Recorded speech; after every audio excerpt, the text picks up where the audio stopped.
So you may be wondering where I've been all these last months and possibly even the last year. And yes, unfortunately, my camera likes to do autofocus and I can't turn it off. So I'll try not to move my hands too much. But yes, basically work, family life, studying. That's about it. It has taken a lot of my time. And the fact that I'm getting older now, I'm in my early 30s, I get very tired. So therefore, when I do have an evening free to make a video, I generally haven't got the energy to do it. I have to go to bed. It's really annoying, but it is what it is. It's called getting older and, getting more responsibilities and what have you. But hopefully the studying will come to an end soon. My final exam was meant to be next week, but I'm actually now self-isolating because of the fact that I've been in contact with someone who tested positive for COVID-19. And yes, I've had one vaccine. I'm waiting for my second dose in August, but unfortunately, I cannot go anywhere as a result. So I'm off work and my exam has been postponed until September. Boo. But never mind, gives me extra time to study and it gives me extra time to possibly make more videos. Although, having said that, as you can see in front of me, this is what I'm working with at the moment. My laptop's on the right. Good old Nintendo Switch in the background for sort of, what's the phrase? Whatever. It's basically my spare time. The N64, which I've been playing Pokemon Stadium on, which I'm hoping to finish at some point, but unfortunately a piece of hardware I was using has failed. So I've got to order another one when I next get paid if I can, so I can carry on and finish recording that and even move on to Pokemon Stadium 2. So sorry for the delay on that. But yeah, that's the reasons for the most part why things have been delayed. So why am I here making this video then? Why am I not carrying on with, say, Tales of Berseria or going back to Deponia and other videos or Let's Plays that I've finished? Well, we will do that eventually, don't you panic about that. But there's also another reason why not many videos have been made. You see, I'm kind of broke.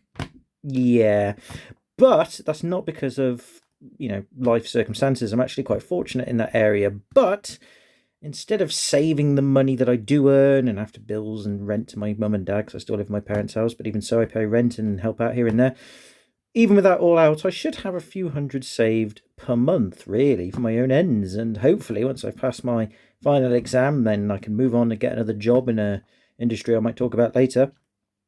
I can then earn some more money and then make progress with my life that way. But no, that's not the normal thing to do in the world of Near Rambler. No, instead of putting the money away, which I did do for a bit, I've instead put it in things like this. Yes, I have been addicted to buying games for that thing.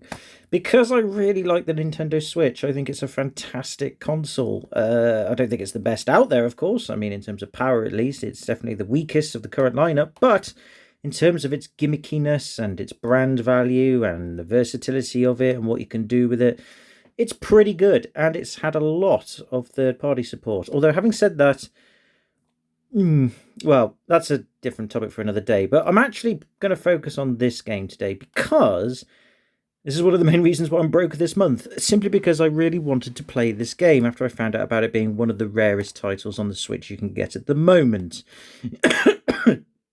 Excuse me. That's not COVID. That's just the fact that I've had some takeaway pizza for tea. It's still caught in my throat. Wash it down with some vodka and Coke. But anyway, I was better put that to one side so I don't spill it. Yes, this game, especially its limited edition physical release version on the Switch, is one of the rarest titles out there. Now, of course, you can download it off the Nintendo eShop, and if you've got a PlayStation 4 or Xbox One, you can download it from that as well. And I think Steam too, also, for not very much money. I believe on the Switch eShop at the time of this recording, it's $8.99 in pounds, that is, so probably about $10 in America.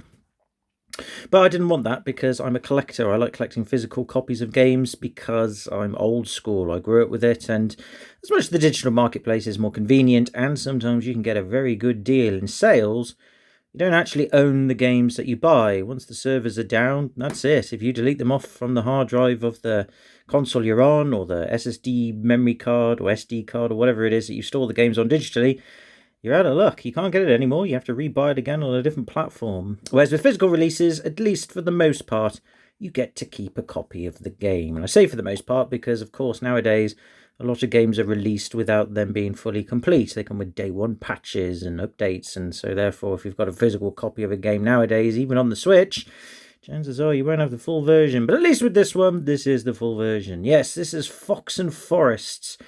Very nice box art at the front here. I like the green, I like the fox doing an action pose. There's pigeon looking like it's going to be eaten for dinner potentially by us. There's a mushroom, because of course you need a mushroom, because you need to be absolutely hallucinating to get these things.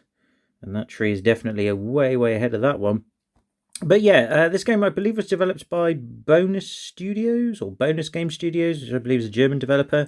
Back in 2018, it was Kickstart funded, I believe, and got about $102,000 or euros, something along those lines, in order for the game to be made. And I didn't really know anything about it till last week, when I decided, drunkenly, mind you, and probably not for the best, definitely not for the best, I decided to look at my collection of Switch games, of which I have many, and basically just consolidate them down to which of them are the rarest games I own. Not the rarest games out there, but the rarest games I own in terms of the Switch world. And despite how many games I've got, and not many of them are actually that mainstream, in other words, I don't buy them all from retail, I tend to get them from limited run, strictly limited games like this one, super rare games, etc. I actually haven't got that many rare ones, to be honest. And more importantly, the rarer Switch games tend to be limited edition releases, which this isn't. This is the standard release. And to be fair, that's fine by me, because I don't collect limited edition of games. I don't really think there's much value to them at all. You essentially just want a copy of the game, and that's pretty much it. Limited edition comes with gimmicky stuff, which really don't add any real value overall. But I guess if you're a diehard collector of video games, or a diehard collector of a franchise, or love a franchise in the video game world, that is, they're obviously appealing, but for me, they're not. So I got a standard edition of this particular game, and indeed all the rare games that I own are standard editions, except for one or two. One by accident, and two because, well, I like the franchise, and I decided to just get the limited edition and treat myself, even though I did burn and waste money. But anyway, again, getting off topic, I'm near Rambler, remember? That's what I do. Yeah, this game, made by, I believe it's called Bonus. Yeah, Bonus Level Entertainment. There we go. My apologies. Sorry I got that wrong. And I think Euro Video Medium helped port it over to the Switch, and maybe these other companies as well helped port it over to other consoles and video game platforms.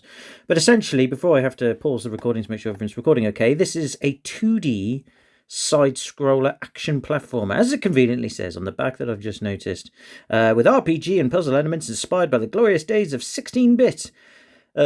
Essentially, this is a Super Nintendo game, so to speak. I mean, it's not really. It was never released for the Super Nintendo, but in terms of its style, graphics, gameplay, etc., it's very... When I caught my breath and I'm not hiccuping from vodka and Coke and or pizza, it's a very Super Nintendo feeling game, which we will find out a little bit more in a moment. And yeah, as I said, it was kickstarted and it came out, and that's about it, really. I mean, you know, it's got this gimmick of switching seasons, shooting, which isn't really a gimmick, that's more of a staple mechanic, and slash, because you need to slash things in order to succeed, don't you know? To unveil the mystery of the 5th season, more on that later, it's, yeah, a typical side-scroller adventure game. So why am I talking about it then? Because I paid a lot of money for it, that's why, and that's why I'm broke, and that's what I mentioned earlier before I went off topic. Oh boy, and I've got buyer's remorse, I really have. But anyway, let's talk more about this once I've checked the recordings okay.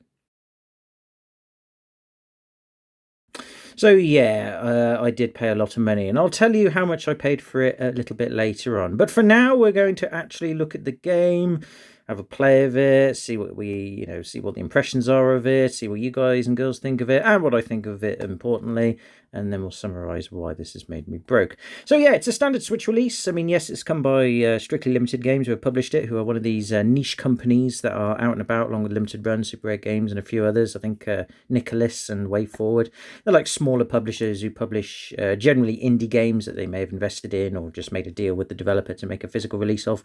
But they tend to release very limited copies of physical releases. For this game, I believe, the standard edition, it doesn't say here, I've got copy 1436 when the autofocus works out of 3000. So only 3000 physical copies on the Switch exist.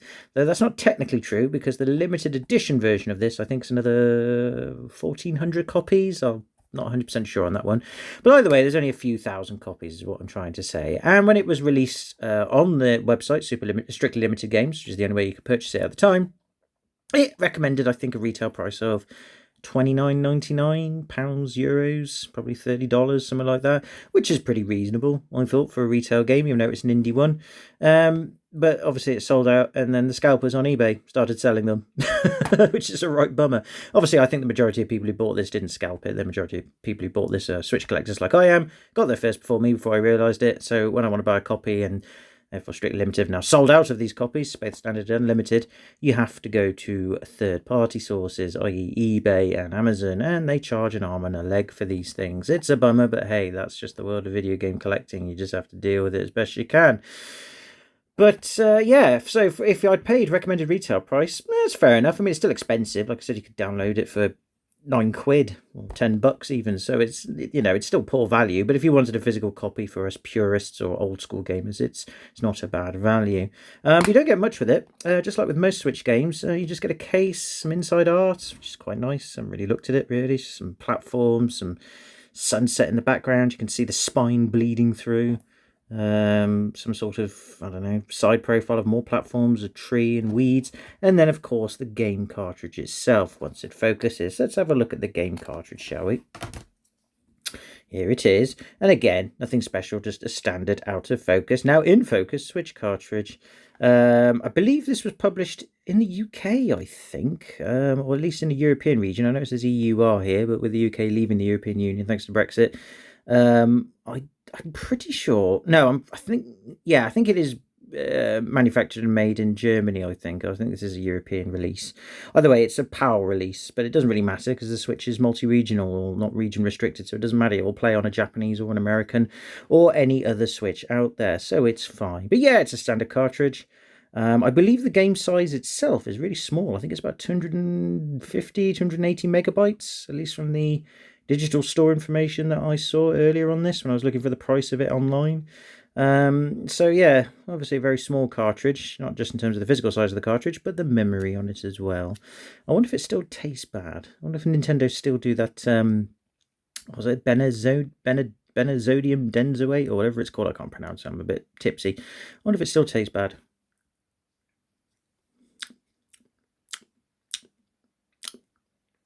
There's a slight bitter aftertaste. It could be that my tongue is blunted from some Coke and vodka I've had. I'm not that drunk, by the way, just a bit tipsy. I'm just having leftover 1-month-old vodka and 5-day-old Coke. But yeah, there is a bit of a bitter taste. I think my taste buds are a bit dull to it, and I've just realised I've licked a very expensive game cartridge. That's not clever. I'm going to wipe it with my t-shirt very carefully. Probably still not a professional way of handling it, but still. There we go. Now you can't see my dreadful saliva.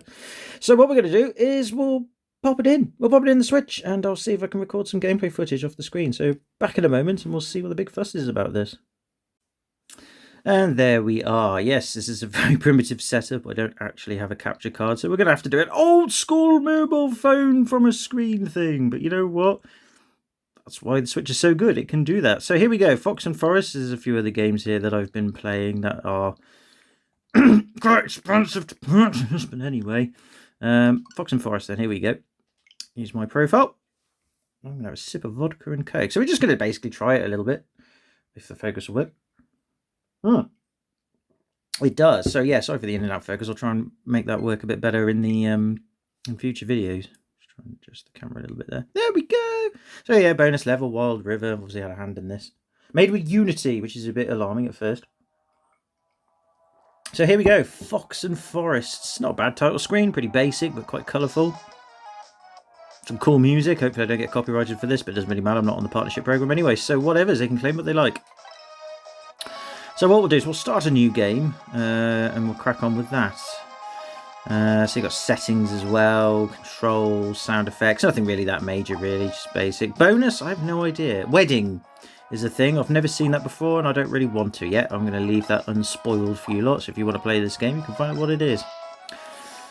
So yeah, I'm about halfway through the game, or just below halfway, that is, specifically, but we'll start a new game. We're not going to play the whole game or anything, we're just going to have a little taste of what it's like. You get a choice of 3 difficulties. I'm at normal at the moment, and we're going to stick with normal. And we shall start. Warning, the game automatically saves at certain points. Please don't turn off the game or power supply when you see this icon. Hopefully I've got enough battery for everything. So here we go. Once upon a time, a naughty fox named Rick was about to commit a little crime. Good for him. Patty the Partridge was outraged, told Rick that she doesn't taste good and that he should look for some other food. Yeah, they always say that. But then she had a clever idea, almost forgetting why in the first place she was here. Probably because I'm not a professional recorder. I'm sorry for the reflection you can see of the camera stand on my t-shirt. Patty asked Rick for help to fight the evil green-eyed horde, promising many treasures as his reward. Probably my Switch game collection. You can make a pretty penny out of it, I'll tell you that. Rick agreed and promised that he will be kind. Let us just hope that they do not have different ideas in mind. Is Rick a they and not a he or a she? We will never know. And now one thing I have to criticise about this game is there's quite a few load times in between scenes, which for a Switch game on cartridge that isn't that big, it's not good. But anyway. Dear almighty season tree, says Patty, I finally found him. The brave, noble and selfless hero that will save us all. A fox named Rick. You can't change his name, by the way, you are stuck with it. Not that I've got anything against Rick, but even so. Well, wait a minute, I do nothing without a reward. Patty, we have talked about this. Gold, treasures, and seasoned meals. I see. Welcome, noble fox. We are in deep despair, for I am a tree with multicoloured hair, and I cannot decide which colour to choose. My bark has gone old and grey over the years, and my powers are wilting. Some mysterious force took possession of my forests and is trying to enforce some kind of devastating 5th season. It seems as time itself has stopped and my woods somehow got stuck in the 4 different seasons. You know, the seasons we should have. Obviously, Patty alone cannot help us to... fix this tragic situation. Useless partridge, says Rick. Watch it, Fleabag, says Patty. Yeah, the dialogue in this game is... immature, to say the least, and that's coming from me. Anyway, it seems this fox is now our only hope, but he will need my power of the seasons in order to survive. So please accept my magic melee crossbow, which lets you command the seasons. Fox-tastic! When I tell you the price of how much I pay for this game, you will know why I'm not so happy. Hand it over. I'm the hero you are looking for, old season tree. Fox, do not underestimate the dangers that lie within these woods, but you will be safe if you do as I say. Please find and return the 4 pieces of magic bark to me which have been stolen, and keep an eye out for magic seeds along your way. It'll help with my consistency of my accent. You will need them to explore new parts of my forests, if I have to. And I guess it's my duty to keep an eye on you because I have to. I think I'm starting to regret this. And, yep, we gained a crossbow and more reflection. And then we've come back again, because now we've accepted that. So this is the game. And it's actually quite interesting how I'm playing it through my camera, and there's actually a huge amount of lag. There isn't in the game that I noticed, but at least through here it's quite funny. But hey, that's probably the recording, not the game itself. So yeah, you start off with some story, nothing special, and then you end up in this area when you walk to the left, and you can basically upgrade your stuff. You can upgrade your stuff there at the mushroom shop. You can buy stuff to make you stronger. And here you can buy potion stuff. I'm not going to talk much about that, really, to be honest, because it's not really important. What's important is the actual first impressions of the game. And to be fair, it looks pretty nice. It's very 16-bit-ish, but that's all right by me, because I like 16-bit games. I believe it's in the pixel art style. And for a Unity Engine game, it looks pretty nice. I mean, again, it's 2D, but, you know, I've played a lot of Unity Engine games that always look a bit rough around the edges. I don't know if that's just down to the primitiveness of the engine itself, or the developers being lazy, something in between, or it's just difficult to work with. Who knows? But either way, it looks kind of good. But what point is it looking good if we don't get a play of the game? So all we're going to do is have a quick look at the first level, which is the Revolving River. And like I said, the overworld map, which I haven't said before, but I'm now saying now, is pretty standard, really, you know. So let's see where my spondoolies, my monies, went on this game that I could have downloaded, but instead bought a physical copy of. So this is the first level. This is the game. It's got funky music. I say funky music, funky-ish music anyway. Listen up, Furball. Here are the basic controls. You can walk, duck, jump, double jump, shoot, melee attack, and fly. Just kidding. Of course you cannot fly. Only I alone can fly, foolish fox. Anyway, you can only fire off your magic melee crossbow while standing still. And that's all the controls you get. Everything else, you've got to check the control screen. So basically, it's a 2D side-scroller. And the controls are thus. Left is left, right is right on the analog stick or the directional pad, whichever you prefer. B is to double jump, or just jump by pressing it on its own.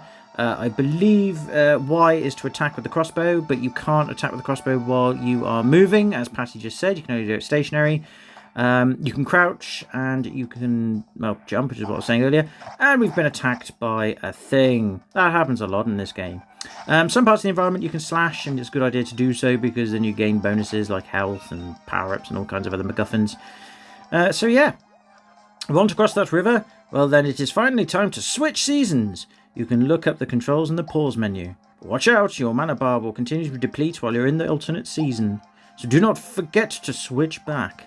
A lot of use of the word switch here, which isn't to do with the fact that this game's on the Switch. It just refers to that anyway. It is a coincidence. But yes, one of the big gimmicks of this game is with the stroke of the ZL button, you can change the season, and as a result it actually does change the environment. We were on water before. Well, we weren't on water, we were by water. If we were on water, we'd have drowned.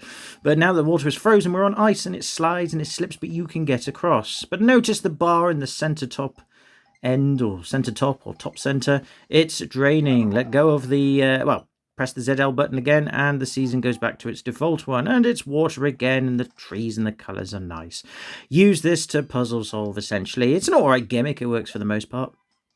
Perform a melee attack to destroy these flowers or open treasure chests. For now, you can do a duck stab, down and attack, a pirouette attack, jump and attack, and an upward slash, up and attack. Maybe there are some useful resources hidden within these flowers to refill your hearts or mana bar. So yeah, as I was saying earlier, you can slash these flowers or some parts of the environment in the background. And treasure chests as well. Treasure chests give you usually coins or collectibles, but sometimes a ghost can come out and attack you. And it's kind of annoying. It's one of those sort of gimmicky things. These are one of the collectibles that you can get. A seed. There's also magic rocks and grinding stones, which are the disc-like things as well. Can you see that magic seed over there? I have. I just grabbed it. There are 5 of them hidden in every level. You will need magic seeds to unlock new parts of the forest. So yeah, that's basically just an outline of what you can collect in the game, and you need to collect certain bits to advance further, etc, etc. Right, I'm going to see everything's recording okay, and we shall carry on for a bit longer. So yeah, you've pretty much seen the majority of this game now. It is basically just shoot shit, attack shit, collect coins. Coins add up on the top right hand corner where the money sack is. Top left is your health bar, which is the hearts. You can upgrade and make that bigger as the game progresses.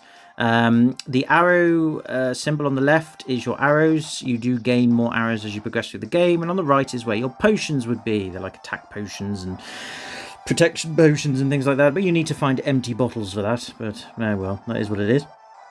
Alright, Rick, you can only activate these targets by shooting them with the correct type of arrow. You don't have any magic arrows yet? Guess you need to come back later. So yeah, part of the game's puzzle solving as well is these targets that have different colours. Each one represents a certain type of arrow. Since we've only got the standard arrow, we cannot hit that target. I mean, we can, but it won't do shit. So you do need to backtrack through levels to unlock all the bonus things, or find all the bonus things, such as the seeds, the grinding stones, the magic stones, etc. And you need all those in order to complete the game properly, as well as be able to access upgrades to your health and your power and moves, etc., things like that. So yeah, pretty bog standard really, but you know, that's fine. If you like 16-bit games and you grew up in the Super Nintendo or Mega Drive era, this is right up your alley. It really is a nice little game. There's some bees there in a beehive. Ow, they hurt me. But now the seasons make them go to sleep and I can walk past them. So there's an example of puzzle solving in this game that you can do, which is kind of cool. But yeah, overall, it's a cool game. There are, I think, 4 worlds altogether, maybe a 5th one afterwards. I haven't completed the game, as I mentioned earlier. I'm only about halfway through. But I just wanted to give off my first impressions of this game, really. So I'm not going to play much more. I'll probably finish the first level, or at least get through the majority of it. But yeah, first impressions of this game when I played it. The biggest problem I have with this game is the control scheme. It is stiff. I'll talk more about this in a moment. This is your checkpoints, by the way, but this game's stingy. You can't just have... If I died now, which I'm going to do now for you, just to demonstrate, you die, a horrible death music happens, and you start back at the beginning of the level, all the way back at the beginning, and any progress you've made, any coins you've collected, any items you found is all undone. You've got to get it all again. But when we get back to that badger guy, that is our checkpoint, but there is something you have to do in order to activate it. More on that in a minute. But yeah, the problem is with this game, my main problem is the control scheme. It's very, very stiff. Stiffer than a lot of 2D platformer games, not just of this type, but also of this generation, and indeed of the SNES and Mega Drive days. It's a very, very, very, very stiff control scheme. I mean, it works, but... yeah, you've really got to get used to it. When you push left or right on the D-pad, there is some input lag. It has to be said. Before Rick here will start moving. And jumping as well has got a slight delay to it. Everything's got a slight delay, basically. And you've really got to accommodate yourself to that. Because if you don't, then you're not going to get very far in this game. But once you do, it's workable. You know, it doesn't break the game. It doesn't cripple it. It's just something you've got to adapt to. But if you're used to very pinpoint precise control schemes, trigger happy sort of schemes, especially with modern day gaming these days and how accurate things are with control inputs, or even of old school games where control inputs were even more accurate because it wasn't wireless controllers so much, it was a wired controller, then you're not going to like this at first. It is a bit of a bummer. You can get used to it, but again, you've got to spend time doing it, and if you're not patient enough to do that, I don't blame you. That's the biggest gripe I have with this game. The control is delayed and it's very, very stiff. You do have momentum when you're moving about, so you've got to bear that in mind. But really, the biggest problem is when you go to attack, really, there is a huge delay when you're attacking. The crossbow only fires 3 arrows at a time as well, even with the special arrows.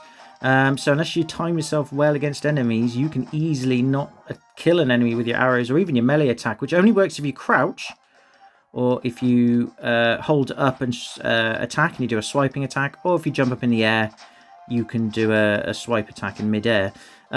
It's really delayed. You've got to be so careful with that. Enemies will hit you more often than they should.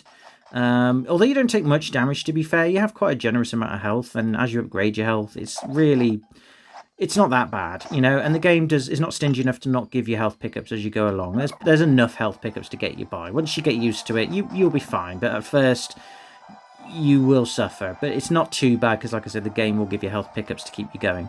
This is our checkpoint, which, like I said, is a badger called Retro. Hi, I'm Retro the Badger. I love old games and helping out new heroes. My useful checkpoints are like a link to the past. Video game pun reference. Just talk to me further down the road and I will name my price. I need that money to expand my collection of retro games. As much as I should make fun of that and that cheesy dialogue, I know what he feels like. I know how he feels. Would you like to activate this checkpoint for 10 gold? Which you don't have to do. You can try and complete the level without hitting a checkpoint, but if you do need a checkpoint, which you will, you have to pay. And the price goes up per checkpoint. Starts off at 10, then it goes to 20, then it goes to 40, I think, then 60, then 80 in this level. I think it's like 5 checkpoints per level on average. You have to pay for them. But again, you don't have to. You can say no thanks and move on, but we're going to pay. And then every time you die now, which I shall demonstrate here, you go straight back to the checkpoint. And any progress you've made up to that checkpoint is saved. So that's good. So you don't have to go all the way back through the levels to get items and stuff. And I just died there again by accident because I wasn't being careful. But yeah, there's really not much more to say about this game, really, other than it's a platformer, it's 2D, it's 16-bit graphic style, it's retro. There are some bits to explore, but not that many, to be fair. There's like some hidden areas that you can find that will lead you to secret treasure chests that contain coins or items you need to collect, such as the seeds and grindstones. Here, for example, there you go, see? Hidden area. There's a treasure chest and some coins. So you've got to look out for those. And yeah, you basically got to use your season power-up to help you navigate through the levels. Each level has pretty much a different season. Obviously, it's out of the winter, autumn, summer and spring. But you need to utilise them as you go along the level in order to change the environment. Like here, for example, once again, although we freeze the water, you'll notice the platform that was made from the twig and leaves there on that tree is no more. If you want to get it back, you have to revert back to the standard season. Now, it must be stressed that you can only change one season per level. So I can only change to the winter season. I can't change to autumn or spring by default. It has to be winter. Basically, whatever season the game says you can switch to is the season you switch to. So it's not that complicated a gimmick to get used to. to the point where it's almost primitive and kind of not really needed, but it works, and it gives the game a little bit of an identity, so, you know, it is what it is. Enemy designs, they're alright actually, for the most part. As you progress through the levels, there's different themes of levels. It's not all just forests. There's a cemetery level much later on. There's a flying stage level where you have to go through forest fire, and you're flying on Patty the Partridge, and it's like a horizontal shooter stage thing. It's very, very tricky, by the way. But it is what it is. Here's an example of the checkpoint costing more, 20 gold now. But again, now if we die, we end up there. Yeah, again, a lot of levels you have to backtrack because, of course, as you progress through the levels, there's like 2 levels and a boss stage per world. Once you complete the boss stage, then you get access to a magic arrow, and then you can go back and basically double back through or backtrack through levels that you've already been through and find those arrow targets that we saw, the green one we saw earlier, for example, and shoot it with the corresponding magic arrow. Whatever you do, don't jump into the water and drown yourself. Honestly, the game's not that bad, I promise. So there's backtracking to get all the items. But other than that, that's about it. There's not much more to be said, really. So the enemy design's all right. I think the only criticism I have of the enemies is that some of them are placed rather awkwardly to the point where you could argue it's quite mean. In that you are going to take a hit, basically. So some enemy placements you could argue are there purely so that the game developer was like, oh, I'm not sure if the game was challenging enough or not. Let's put an enemy placement there so they will inevitably get hit to make it harder. So enemy placement could be questionable, but for the most part, for me personally, I didn't really find it that much of a problem. It's just, like I said, once you get used to the rather stiff and delayed controls, it's okay. But yeah, overall, it's not a bad platformer. If you want to check it out, I recommend you do, especially if you like old 16-bit games. But please download it and pay the download price. Do not pay the price I paid for a physical version, especially if it's a Switch version. So there you go. Right, let's conclude this video then. So that was a little bit of Fox and Forest. And like I said, it's not a bad game, but it's not a great one either. Again, if you pay the download price, like I said, $8.99, or even if you think that's too expensive, you wait for a sale, it'll probably go down to about half that, £5, £4 if you're lucky. It's worth picking up if you've got nothing better to do and you're on a budget. If, however, you want to buy the Switch version of the game, be prepared to spend out the ass. These are going for a lot. Now, I will tell you how much I paid for mine, and then I will tell you how much they're going for. Are you ready? I paid 120 pissing pounds for this game. Yes, sorry, no, my mistake. 125 pounds for this pissing game. After postage, 125. And you know what the saddest thing is? That's not the most amount of money I've paid for a physical Switch game, but I'll do that in a separate video. £120, and you are mad to pay that. Mad. And I am mad, and I was very drunk at the time, and I have a massive eBay addiction at the moment. It's rather crippling. So I'm not proud of the fact that I spent that much on this game, let alone this copy. I will say it was sealed. It was a brand new copy. It wasn't a second-hand one which somebody had already opened. It was brand new and sealed, so I was the first one to open it and play it. But yeah, 120 pissing pounds.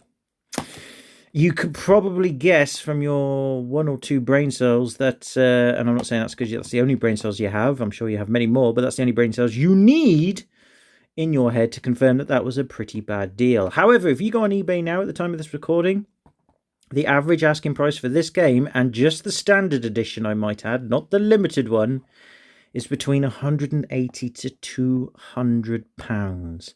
I shit you not, comrades, to borrow a phrase from Ashens there. Yeah. Is it worth that money? No. No. No, it's not. Don't buy this for that money. No. Don't do a stupid thing. Neo. Ow. Don't ever do that again. I don't know why you're telling me off, Neo Rambler's right hand, as I speak with his left hand, because I'm always going to do this thing. I know, says the right hand, and I know it's a bad thing, and you shouldn't do it, and I'm going to keep punishing you, but maybe you're a masochist and you like that sort of thing. I've got a crippling addiction, says my left hand. I'm so sorry. I'll beat that fucking crippling addiction out of you. And that's how I spend most of my nights, with my left and right hand fighting and having a domestic. I should call the police. But anyway, yes, whatever you do, do not spend that much money on this game. Now, like I said, they're asking for 180 to 200 pounds. That doesn't mean that's what they sell for. I made an offer of 120 and 125 even, sorry. I don't know why I keep saying 120. 125, sorry, and the seller took it, no questions asked, which makes me wonder I probably could have offered a little bit lower. But there you go. That is life, isn't it? That's what happens when you are a dumbass. Now, the PS4 version of this game, if you wanted to buy a physical copy because, you know, you're a psycho like me, is a lot cheaper. I think physical copies go for about £60 to £80, at least asking price, and maybe the actual sales price is a bit lower than that. But there's actually fewer copies on the PS4 than there is on the Switch, so I have no idea why that makes sense. I mean, rarity doesn't always guarantee a higher price, but for some reason the PS4 version of this game is rarer, again, on a physical level, not the digital level, of course, and yet it asks for less money. Yet this version has got more copies, and it asks for more. Yeah. So that's Fox and Forest for you. And the reason why I'm skint. And the reason why I haven't made that many videos. Because I'm an idiot. Is there going to be any more of these videos? Probably. I have a lot of games. I have too many games. And like I said, this isn't the most expensive one I've paid for. I think this is the second most expensive, thank God. So it's not like as if I've got hundreds more or tens more, even on a minimum level that I've paid more for than that. But I think this is the second most expensive. On average, I tend to spend between £40 and £80 a game. But again, I'm not collecting the main ones. I'm collecting the rare ones, the limited run ones, the strictly limited ones, the super rare game ones. And I try to buy them directly from the websites first, which I have been very successful of. So usually when I buy them, I actually only pay the retail price. There's only a handful of them that I've had to pick up off the eBay scalper market. But there you go. So yes, if you're going to learn anything from this video, A, sorry for the lack of videos. B, sorry I'm useless. And tipsy. Basically, don't spend money on games. Just download them digitally in a sale for feck's sake. Or if you are going to buy them secondhand, just steal them off your mate when you borrow them off them.